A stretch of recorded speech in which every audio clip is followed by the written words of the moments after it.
virtues of bootstrapping. Everyone up here is a bootstrapped entrepreneur. So today we have Gleb Budman, founder and CEO of Backblaze, Drew Curtis, founder and CEO of Fark, and Gary Sifrin, founder and CEO of Driver's Ed. COO, sorry. No worries. Mistake. Of driversed.com. And my name is Naveen Jain, and I'm the founder and CEO of SparkArt and co-founder at Immunity Project. So why don't we start just by having you guys introduce yourselves, what you guys do, etc., and we can go from there. Hi, my name is Gleb. I run Backblaze. It's an online backup service. So for all of those of you guys that have laptops here, they will be backing up here over Wi-Fi. It's $5 a month, totally unlimited backup. I'm Gary Sifrin, and driversed.com is the largest provider of online driver's education and traffic school if you got a ticket on your way down here. And so it's a regulated business, and we operate all over the country. Well, and also tell everyone how big your companies are. Sure. So we're about 250 people, depending on how you count. That's a good idea. From a size perspective, Backblaze, from number of people, it's small, 30 people. We store about 100 petabytes worth of data, which is about a quarter of the size of Facebook, and double-digit nodes. Drew Curtis, founder, CEO of Fark, which has been around for 15 years as of this February. For the busy people in the room that have never heard of it, it's essentially what if the Daily Show ran the Drudge Report. It has led to some very bizarre things in my life, including having been a category on Jeopardy twice, ending up in Dutch Harbor, Alaska with some guys from a crab show hanging out, and a coincidentally timed trip down to San Diego this weekend to brew beer at Stone Brewing Company with my friend Will Wheaton and my soon-to-be new friend Nation Tyler, released later on this summer. I have no way to explain how all that crap happened. It just kind of turned up, but that's how it works. As far as general size go, Fark's audience monthly uniques is 2.5 million. Page views all over the place. It's been up there. So how did you guys decide to bootstrap your companies, and why? Why did you bootstrap the company? Yeah, so in my case, I started the site in 1999. I already had another company, which I was bootstrapping that too, because I live in Kentucky. It turns out the venture capital community is not quite as sophisticated in Kentucky. I know of one. I don't like them, so there wasn't really much of an option there. The other thing was that when Fark got going, I was just screwing around because I had another company. Well, in 2002, that company finally went under and closed, and I had nothing else to do. But at the same time, in 2002, there was essentially no ad revenue on the internet, so there was absolutely no model, no way to explain how I was going to make any money off of this. But I had nothing better to do, so I just went ahead and did it. So in my case, it was because I didn't have an alternative. But by the time I had access to the alternative, I didn't need it. And I still don't know to this day what I would do with venture capital if I got it right now. So that's just haven't bothered. So that's how that happened. And Gary? Yeah, so it's similar in the sense that at the time, it wasn't on the radar. It wasn't an option. There wasn't an online option that was accepted by a regulator. So you couldn't go to a VC and say, I have a product in an industry. The industry didn't exist at the time. So my dad owned a driving school, and so there's this idea of take that and migrate that online back in 1997. None of the regulators had any idea what we were talking about. And Gleb, so you bootstrapped the company for the first 5 years, and then you did end up taking some venture money. So tell us a little about sort of your path. Sure. So in some ways, we had almost the opposite experience, which is for us the default expected path was to raise venture at the beginning. We had done 2 companies before, both were venture funded. We're in Silicon Valley. Online backup is a commonly venture funded business. So in many ways, the default expectation when we decided to start the company was, well, obviously you're going to raise venture. 5 of us decided to start the company, and we had a conversation about it and said, there are things about venture that are good, there are things about bootstrapping that are good. We wanted to go bootstrapped to start. We didn't want the culture of the company focused on getting money from VCs. We wanted the culture to be focused on raising money from customers. We didn't want to spend tons and tons of time raising funding. We wanted to try to spend it building product. So we had these various things that we wanted to do, and so we made this explicit decision that we would quit our jobs and all go for 1 year without any salary, and effectively that was going to be the initial funding round. So did all the partners in your company, did you guys put in some money into the capital account, or did you just not pay yourselves? Was that the funding at all, the period? So in the initial time frame, salaries are the most expensive things, so by not paying ourselves anything that was most of the funding round, we did have to put in a little bit of money because, as it turns out, even paying for things like you need a laptop or you need an internet connection, there's a little bit of expense to running the company, but we tried to not do anything. So we started the company in one of the guys' apartments. We were planning to be there for 6 months. We ended up staying 2.5 years. He ended up moving out. So $10,000, $50, how much would you say did you guys start it off with? So each of the 5 of us put in 15. Okay. And so Gary, how about you? Yeah, it's in the north of $100,000 to get started, but yeah, the deferred compensation obviously, and then how that gets calculated, and credit cards and whatever. Yeah. And Drew? Really, just to be clear, the source of that was mainly one of my partners. Okay. I was in college, I didn't have anything. And how many partners do you have? I've got 2 other partners, so there's 3 of us. And now, Drew, you're a solo entrepreneur. So, how funding? Did you put in some money, or? I didn't even think of it. Okay. Honestly, I'm a coder, so I wrote basically the site over time. Really, I was just practicing to try to learn how to do SQL, and then basically people started pitching in, and I'm smart enough to realize you have to pay them something, otherwise you don't own it. So I was doing that, but I mean, for probably the first couple of years, I mixed my personal finances and it had a different legal structure, but basically the money just went back and forth as necessary. So I just didn't even think about it, just did whatever it needed to be done. Thank you. So, one common refrain we hear from venture capitalists is that, those bootstrap businesses, they're just, family businesses, or they're just lifestyle businesses. Well, what do you guys think about that sentiment? I mean, are your businesses lifestyle businesses? Is this a family business? Yeah, I think in my case it is. I probably could be much larger if I got a big venture capital infusion of some kind, but I don't care. I mean, what does that get me? The one thing I always tell me is well, wouldn't you like to own a smaller piece of a bigger pie? Actually, no, I would not. That seems like a huge pain in the ass. Plus, if you look at people who've done it, I was the Huffington Post being one of the examples. It's so at one point, Ariana Huffington probably owned 100% of that. Then venture capital came in. Well, when she got cashed out, they made a big deal out of the fact that she made $15 million out of the $315 million sale. Well, what was it worth during week 2? I mean, maybe not 15, but at some point it was, and then she spent the next 5 years treading water, I guess. I mean, I don't know. I mean, granted, it's still a big deal, but I don't know. That doesn't seem like a good idea to me. And Gary?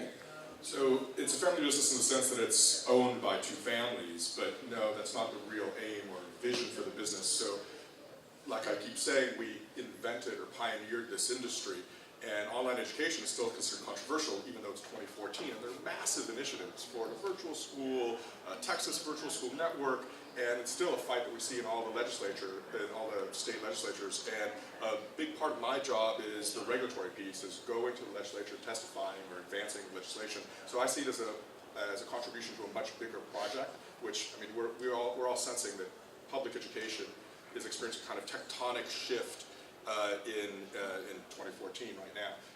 And I think that online driver's education is really part of that conversation. And Gleb? So we never considered the business a lifestyle business. It was always about building a company that would scale and be successful in various different ways. I just don't think raising venture is a metric of success. Raising venture is sometimes a necessity for success, and sometimes it's not. But there's nothing inherent about raising venture that means, oh wow, now you're successful. So Gary, you have a really interesting business because it's so heavily regulated. I mean, does anyone here really enjoy going to the DMV? I didn't expect any hands to come up. So I mean, running driver's ed online. how did you bootstrap that? Doesn't that require a copious amount of financing to figure that whole puppy out? Yeah, that's a good question. So originally there was no financing to figure it out, and so you come to terms with the fact that you live in a democracy. And so when the DMV doesn't talk to you, or the Department of Education doesn't talk to you, and there are a lot of well-meaning people, and it's just not in their job description, so they're not talking to you, then you call your assembly person, which is exactly what we did. We called our assembly person, I put on a tie, we showed a prototype. The prototype was not, in fact, a prototype. It was nothing but something on a laptop. And so he, at the time, made the phone call that got us the meeting that nobody else would take. Then it was a lot of hard work from there. It was really another several decades. I mean, lots of places still don't recognize online delivery. New York, Illinois, big states, big populations. But my job is much easier in 2014 than it was in 1997, for sure. But now, of course, we do have a budget for government relations and lobbying. It's not very expensive, and it's very important, at least in my industry. So, lobbying, you're talking about like paying people on K Street in DC to people who are really fancy suits? Not at all. So federal is one thing, but driver's licensing, in fact, most things are regulated on the state level, with some very rare exception. And lobbying, I think of lobbying as not a bad word at all, right? When I hire an attorney, it's not because they can make better arguments than I can or understand my case or my business better than I do. No, they're fluent in an institution. That's what professionalism means. The same thing is true for lobbyists. They're fluent in how the government works, when this committee is having a hearing, and what the population of the committee looks like. And so you need to be navigated. You need a Sherpa, and they deserve to be paid for that. And lobbying, it's just like anything else, just like with a lawyer. They evaluate you, is your business something that they want to be associated with, and vice versa. So I had a lobbyist in Colorado who only worked for like businesses like mine because she really wanted to do pro bono work for women's rights issues. And it's very much like this. You have to really have a good feeling with your government relations team. So now, Gleb, I mean, you were telling us about this situation you had, sort of like a dark day in the development of your business. Why don't you tell everyone a little bit about that story? Because I think, waiting for the train. Because I think, one thing people think about when they're starting a business, especially bootstrapping a business, is just how hard it is when you have a really, really dark day. So tell everyone a little bit about that story. Sure. So when we were getting started, we had obviously lots of ideas of risks to the business. We thought about, are we going to be able to build the right product? Is the technology going to work? Are we going to be able to attract customers?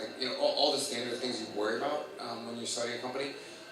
The one that we didn't think about was flooding in Thailand. We're here located. Thailand is a nice place to go visit, but there was nothing inherent about it.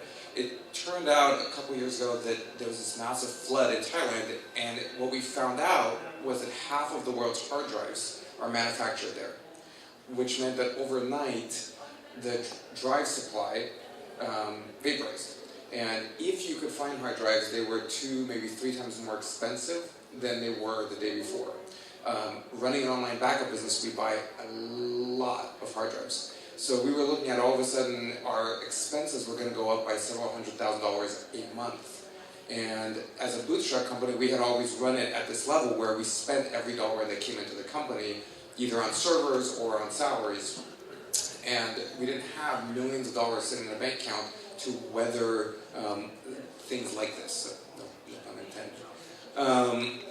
So it was one of the reasons why we actually started thinking maybe it was time to raise venture, just to have a reserve of cash for something coming up that we couldn't buffer by pulling out a credit card and putting 10 grand on a credit card for a month or two.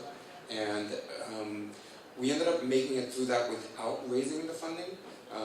How? In what kind of one of the wacky stories that you do as a bootstrapper, since we didn't have the cash, we farmed hard drives. And what we meant by that was we found that the hard drives you can buy as an individual consumer in external enclosures that you plug in were cheaper than the ones we could buy as a company made for servers. And so we made You went to Fry's and just bought a bunch of drives? We need 1,000 drives a month, so we made a list of every single Best Buy, Costco, Fry's, Office Depot, Office Max store in the Greater Bay Area, mapped where every one of our employees lived, and said your job every day before you show up at the office is to go to the close stores near you and buy almost every drive, leave a few if people need them, but buy practically every drive you can in the store and bring them to the office, where we would then crack them out of their plastic enclosures and put them into our servers. Wow, that's pretty awesome.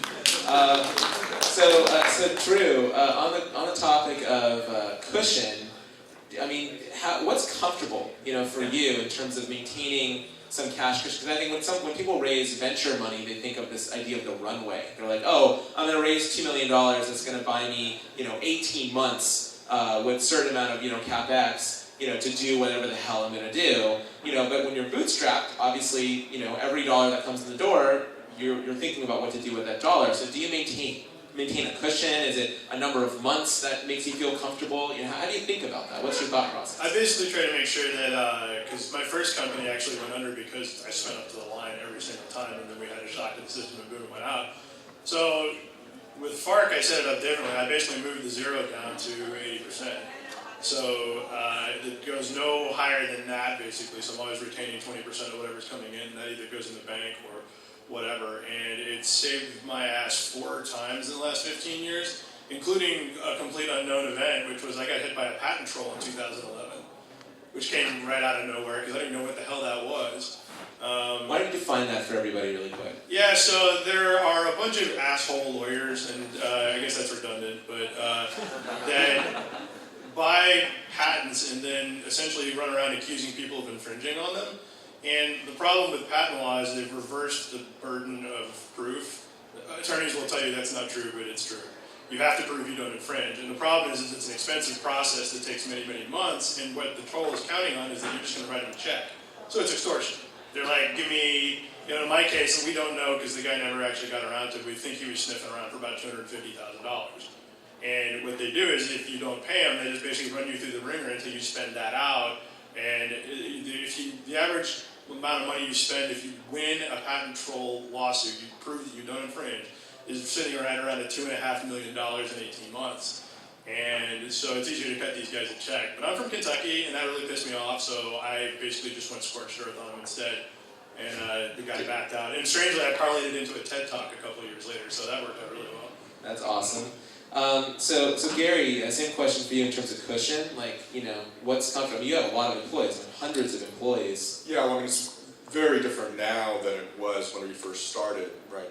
When in 1997, 1998, there was no talk of cushion. When you're first bootstrapping, there's no cushion there. Like you had described, it's everything's commingled. You're just trying to build something. You don't think about it.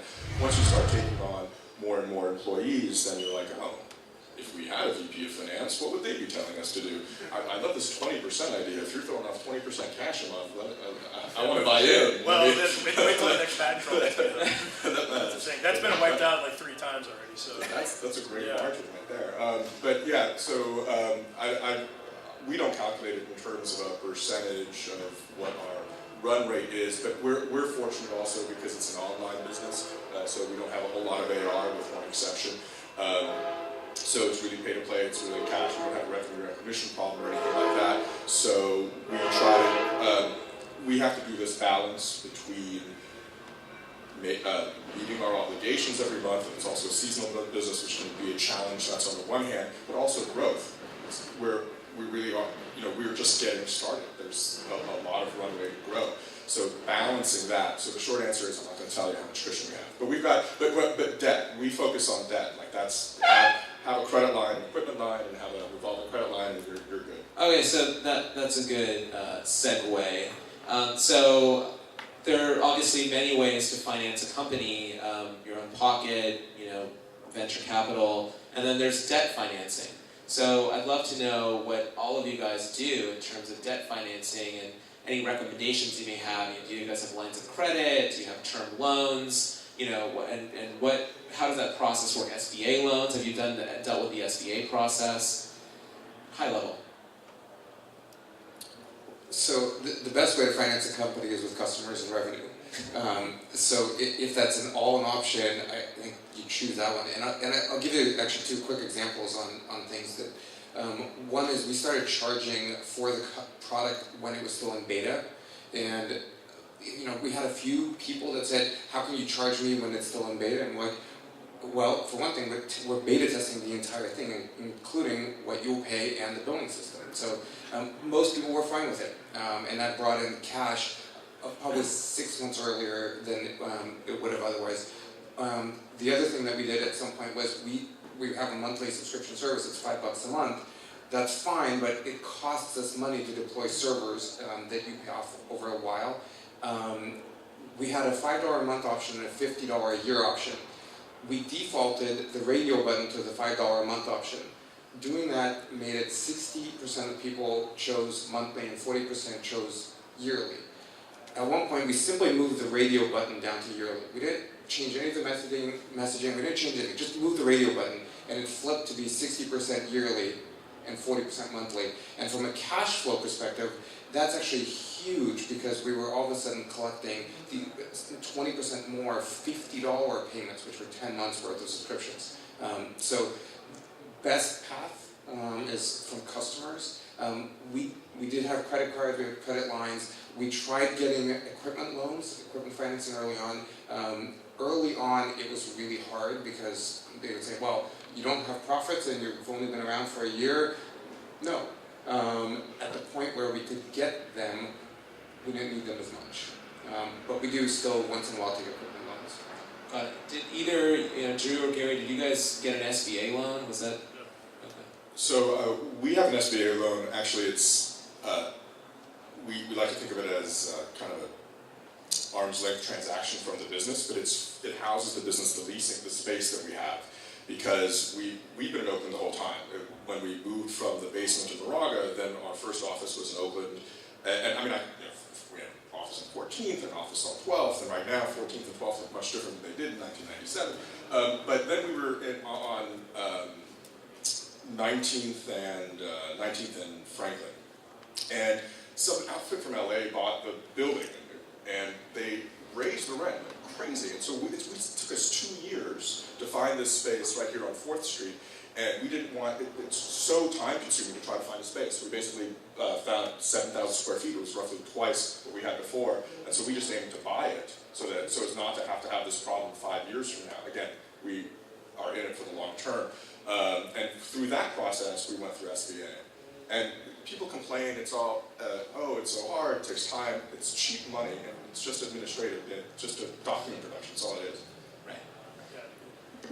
One of the things that we do, the 2 things we rely on for financing is receivables, and luckily most of that's like checks from ad companies, and they pay very consistently. The other thing, and I just thought about this, is supplier financing, and by that, the traditional method of that is just don't pay those guys until they yell, but I don't mean that. I mean, like I'm getting a big refactoring job done this year, and that's a big price tag, and my response to them was, can you spread it out over 12 months? Can you do it 24? Because basically what matters more to me is the amount of money I spend every month matters a lot more than what the overall thing ends up being, because that's the thing that can trip me up, and it turns out they're more than happy to work with you if you just ask. So, in many venture-funded companies, you go out, you focus on the fundraise, you get the money in the bank, and then you go out and you hire a bunch of people because you think, okay, to grow the company, I need to hire 5 engineers and 3 UX people and blah, blah, blah. But obviously when you're bootstrapped, you don't have that cushion sitting around to go do that. So at what point did you make the decision to hire your first employee, and when did you actually feel comfortable to do that? Because it's a person's life. Yeah, it's I actually have a really interesting answer to that, but my wife would say that hiring employees, she really hates it. Not because she doesn't like them, but when you are the company, it's like you're adopting people. Because you're fully responsible for everything that these people ever get. They don't think of it like that, but I do, because that's a big deal. Like there's somebody I would like to hire right now. It's a bit of a risk though, because I'd have to pull her away from a big job she's got that she makes a lot of money at. I'm reasonably certain she would pay for herself in 6 months, but I don't know that. And the last thing I want to do is be like 6 months later, oh hey, sorry, it didn't work out because I screwed up. Sorry, I ruined your career. So you think differently about how that works, but the way I do hiring is I let contractors hire themselves, basically.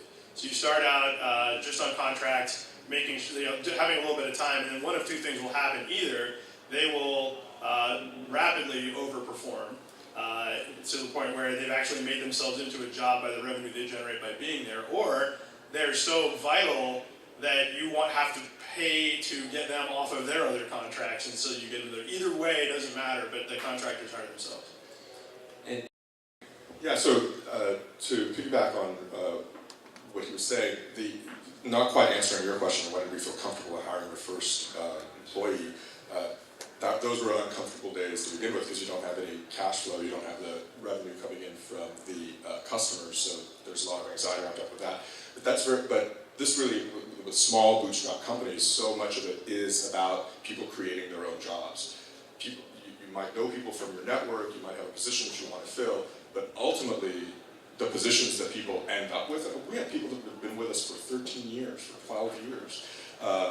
We have more than a handful of employees that are more than the 10-year mark, and that's not because we hired them for that position. They pretty much created that position and contributed to the constitution of what the company is. And Gleb? So we had the 5 of us started the company together and committed for a year without salary. The next 2 people committed for 6 months without salary.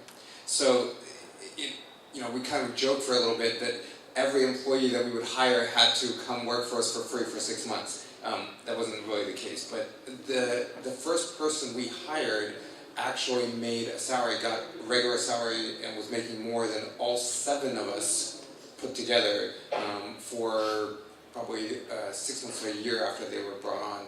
Definitely feel the same as Drew about when we hire someone, we never hire someone unless we're sure that we can continue to sustain paying them. It's been 7 years, we've never laid someone off because, oh, your job went away, or because we can't afford to keep you on payroll. So we definitely take that as a very high level commitment when we hire somebody. It's one thing if they want to leave because it's not a fit or they just aren't doing the job, but we never want to be able to have to lay someone off. I've made that mistake where the mistake in hiring or the mistake in forecasting what the position was going to look like 6 months from now, where I've had to lay people off, and those are dark days. So, I think in our community, especially here in Silicon Valley, and I think also in Kentucky, we have this whole idea that everyone wants to be the next Mark Zuckerberg, everyone wants to build the next Google, the next Microsoft, Salesforce. I don't pick any successful company or quasi-successful company. When you're bootstrapped, I think the motivations are probably a little bit different. So what are your guys' thoughts on that? I mean, is the future of the company, is your vision to be the next Bill Gates or Mark Zuckerberg? I'll speak for myself. I don't think there's that kind of addressable market in the driver's ed world. Maybe in online driver's education. But there's a meaningful way in which we deploy an innovative technology into an existing market, right? So I don't think of us as a technology company. And internally, there's lots of debate about that, right? Because people love what they do. They want to build mobile apps and things like that. For me, I've said this, there's this migration to online education, and it's kind of a little bit flying under the radar, but it's, to my mind, one of the most important things happening. That's bigger than driversed.com, and it's certainly not about, in my case, being the next Zuckerberg. Well, okay, so hold the phone. If there's this move towards online education, which I think everyone probably agrees with, isn't that right for a pivot so driver's ed becomes the next Phoenix University for the digital age, and you can build $1 trillion company and employ 1 billion people? I don't think you could do the math on that right. Don't assault my math. So you're certainly right that that there are lots of opportunities to pivot and do the next big thing, and can't we just deploy our learning management system and build nurses training and do all of that? It's hard enough to sell driver's ed, which is something I'm really good at. So until I exhaust that, I'm not gonna do that pivot. We've had to pivot a little bit in the 15 years that we've been around, but those have been very strategic and something that you would think of as the same industry, when in fact it's just an adjacent industry. And making those kinds of choices are a challenge enough for me. Okay, so last question for you guys, and we'll open it up to the audience here. What's a lesson that you guys would like to share, final thoughts or words on bootstrapping and virtues of bootstrapping? Yeah, for me it's, I only recently realized that I've pretty much optimized my company for my own personal fun, as opposed to profit. And I've actually found that it helps to mention this during negotiations, because sometimes people are wondering why I care so much. Like the patent troll thing. The patent troll could not understand why I was so viscerally angry and screaming expletives at him on the phone. And until my attorneys explained to him, it's his money. This isn't the company, this is him. It was coming out of my pocket. That's a college education for my kids that I won't get back. And that sort of changes the game right there. And what's weird about it is that I get, the one thing that people try to insult me with is that FARC has been around for a while, and in the aggregate at one point was a much larger site on the internet than it is now, only because a lot more people have come online and are doing different stuff. I don't personally care about that, but they try to insult me by saying, haha, you didn't become $1 billion company. Well, I'll take it, That's okay. It's like, if that's the worst thing I do in my life, all right, fine. But what's interesting about that to me is I think they're kind of missing the point in that, optimizing for my own personal life is really the only important thing any of us should be doing at all. I'm really good friends with people who have run media companies from starting at 4 people going up to, I've got a friend who runs what's going to be $1 billion exit at some point, and that guy is miserable. He's going to be really rich and really miserable, and I look at that and I think, I don't want that. I want enough money, and I want to be able to see my kids grow up. And all the boats and cars and planes and... Whatever. I don't care. Garrett? What was the question? Was about lessons? Lessons, yeah, last lesson.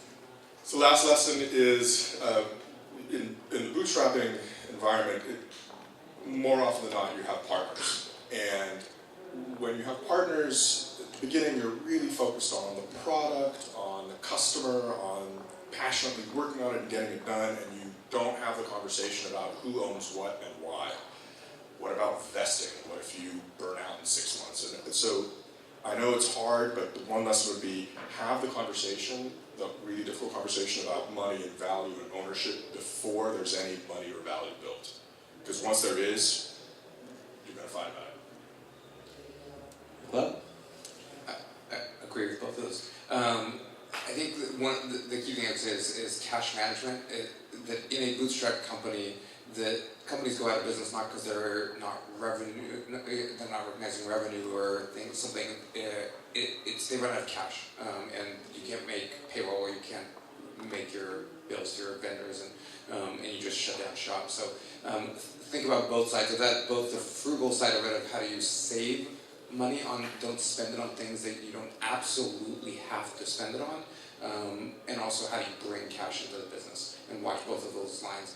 If you're the founder of a bootstrap company, you're not just the person building the product, you're also the person, like you were saying, you're also the VP of finance. alright, so I know we're a little bit over, but if you guys have a few questions... So when you bring on employees, how do you balance between, or do you provide equity versus pay? So the question was, when you bring on employees, do you provide equity versus money, correct? I have an unusual answer for that. I don't give anybody equity. I own 100%. They don't get anything. Now, that seems kind of weird. It probably wouldn't work around here, but I live in Kentucky where nobody does that anyway, so it's perfect. Your mileage may vary in this area.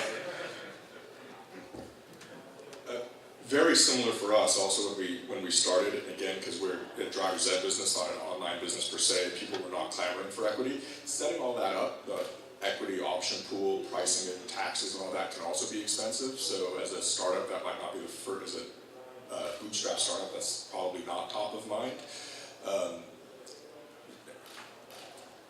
At Backblaze, we do kind of a traditional, like you get a salary and you get equity, and there's kind of a formula for both. We're in tech, we're in the Silicon Valley. It would be hard to think to attract talent without giving away equity. But we definitely also pay a salary, because I think if you get people who won't, in this environment, in this market today, who you don't give a salary to, it's hard to also attract the right people. There's another answer to the question too, which is this concept of phantom equity. So it's sort of this idea of you take a pool of stock, you associate it to a plan, you sort of give people some portion of the pool, but when they leave the company, they kind of lose it, right? So that's another concept that I think is also possible. It frankly I think depends on whether the purpose of the business is to go and have a liquidity event or go public, or if the purpose of the business is to actually take distributions, like an LLC or an S corp or something like that. And I think from my experience, we found that people, if you're going to do a distribution-oriented model, you want to give people a little profit sharing kind of a thing, then sort of the phantom plan could be a way to do it. Because then they feel like they have ownership. They technically don't really have ownership, but what is the ownership worth anyway? People can just print more stock anyway. It's sort of pointless. So that's another answer to the question. At what point, when you were bootstrapping, did you decide to form a proper corporation? If you did that, because I'm in a situation where I'm doing a nights and weekends thing, a marketplace, and I'm struggling with when is the right time for me to actually get more formal. It's just me, no big money involved just yet. And I'm just wondering, what was that journey like for you? So the question is, at what point does it make sense to go from being a sole proprietor to actually forming an LLC, S corp, C corp, D corp, whatever? So I think early. If it's just you working a couple hours here and there at night and no one else is involved, not that critical. But as soon as you start involving other people, even things like a PIIA, the Proprietary Information Agreement, as soon as you have somebody else working in any capacity on your business, getting some of the basic legal structure, I think, becomes important. And it's not that expensive and it's not that hard to get set up. It's also important for your own protection. Like I'm saying, it's not that expensive. There's the tax consideration, but the earlier you do it, the better. But having to consider what kind of exit you have in mind also is a big, whether it's distributions, the aim is to sell it in a few years, then that really changes the dynamic. Also, the kind of whether you have partners, that'll change the structure. So consulting with a lawyer for $1,000 is definitely worth it. Yeah, do it today. It's All not right. that hard. Any other questions? I have one.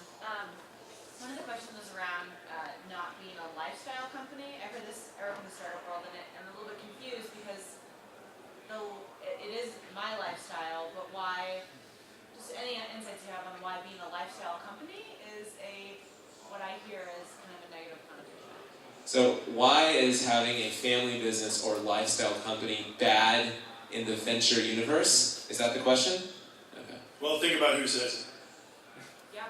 it. Consider the source. It's the people that have invested. What that basically is, if I got to choose between profit or having a good time, I'm thinking having a good time. And if somebody's investing in you, that's the last thing they're going to hear from you. And that's why they don't like it. Me, on the other hand, I argue that it's the only thing that matters in the world. So, I don't understand why more people don't do it. I get it. But I got very comfortable with this idea when I had a friend of mine who I was asking, he's been doing VC.